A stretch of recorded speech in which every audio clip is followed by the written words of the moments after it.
Hi guys, welcome to I dream. నేను మీ Chanakya. So present అయితే దేవర event జరుగుతూ ఉన్న హెచ్ఐసిసి దగ్గర ఉన్నాము. ఇక్కడైతే మొత్తం ఈవెంట్ కూడా క్యాన్సిల్ అయిపోయింది. క్రౌడ్ అనుకున్న దానికంటే బీభత్సంగా కూడా వచ్చారు. సో ఈవెంట్ కంప్లీట్గా క్యాన్సిల్ అయిపోయింది. అండ్ ఇక్కడ సిచ్యువేషన్ అయితే కంప్లీట్గా లోపలనే వాటికి అద్దాలు కానీ అన్నీ కూడా పగలగొట్టేశారని కూడా అంటూ ఉన్నారు. దానివల్ల మరి నిర్వాహకులను కూడా వీళ్ళు రిక్వెస్ట్ చేయడంతోనే ఈవెంట్ని కూడా క్యాన్సిల్ చేయాల్సి వచ్చిందని కూడా అంటున్నారు. అండ్ మిగతా ఇక్కడ పరిస్థితులు అనేది కూడా మనం ఒకసారి చూద్దాం.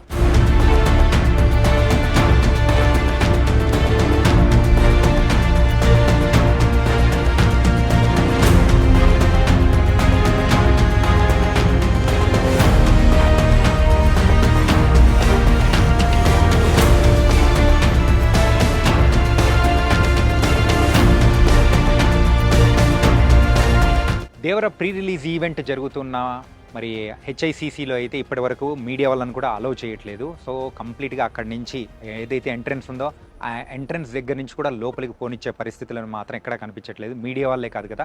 సో లోపల ఏదైనా ఈవెంట్స్కి రేపు జరగబోయే ఈవెంట్స్కి సంబంధించిన వాళ్ళని కూడా అక్కడికి వెళ్ళనికోకుండా మొత్తం కట్టుదిట్టమైన భద్రతా ఏర్పాట్లు అనేది కూడా చేశారు.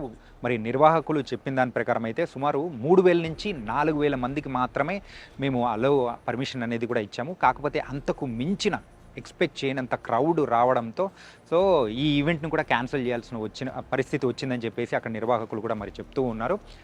అండ్ దీనికి సంబంధించి జూనియర్ ఎన్టీఆర్ గారు కూడా మరి ఒక ప్రెస్ రిలీజ్ లాంటిది మరి కూడా రిలీజ్ చేశారు తన ట్విట్టర్ ద్వారా. ఏంటంటే 3 సంవత్సరాల తర్వాత తన ఒక మూవీ దేవర అనే మూవీ అనేది కూడా రిలీజ్ అవుతూ ఉన్నప్పుడు నా ఆనందాన్ని కూడా ప్రేక్షకులతో నేను ఎంత కష్టపడ్డాను ఈ ప్రేక్షకుల మధ్యలో కూడా పంచుకోవడానికి రెడీగా ఉన్నాను. కానీ ఎవరు ఎక్స్పెక్ట్ చేయని విధంగా కూడా మరి ఈవెంట్ క్యాన్సిల్ అవ్వడం అనేది కూడా మరి తారక్ గారు కూడా చాలా బాధపడడం అనేది కూడా మనం ఒక వీడియో ద్వారా కూడా చూసాము. ఇది ఎవ్వరు ఎక్స్పెక్ట్ చేయని విధంగా ముందు అంచనా వేసిన దాని ప్రకారం చూసుకుంటే తర్వాత వచ్చిన అంచనా మాత్రం చాలా వేరుగా కూడా ఉంది. రాష్ట్రం నలువైపుల నుంచే కాకుండా చాలా వేరే వేరే చోట్ల నుంచి కూడా చాలామంది కూడా మరి ఎన్టీఆర్ ఫ్యాన్స్ కూడా దేవర మూవీ మీద ఉన్న ఎక్స్పెక్టేషన్తో కొరటాల శివ గారు అండ్ ఎన్టీఆర్ గారి కాంబినేషన్లో వస్తున్న ఈ బంపర్ మూవీ నిజంగా అయితే ఎక్స్పెక్టేషన్స్ను కూడా అమాంతం పెంచేశాయి. ప్రీ రిలీజ్ ఈవెంట్ జరగనికోకుండా ఎక్స్పెక్టేషన్స్ దాటిపోయేలా జరిగిన ఈ ఈవెంట్ ఇంకా రిలీజ్ టైంలో మరి థియేటర్లో ఆ కోలాహలం అనేది కూడా ఎలా ఉంటుందో మరి ఇలాంటి దాన్ని బట్టి మనం అర్థం చేసుకోవచ్చు. సెప్టెంబర్ 27న కూడా మరి దేవర మూవీ కూడా గ్రాండ్గా రిలీజ్ అవబోతుంది. మిడ్ నైట్ షోస్ కూడా కొన్ని దానిలలో కూడా పర్మిషన్ ఇచ్చారని చెప్పేసి అని అంటూ ఉన్నారు.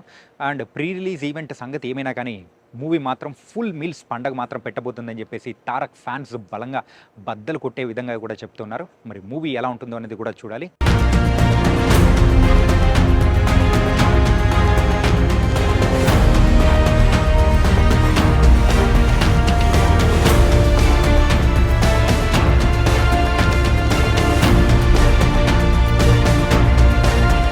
ఇంకా ఏదైనా కానీ విశేషాలు ఉంటే మాత్రం ఖచ్చితంగా మీ అందరికీ నేను తెలియజేస్తాను.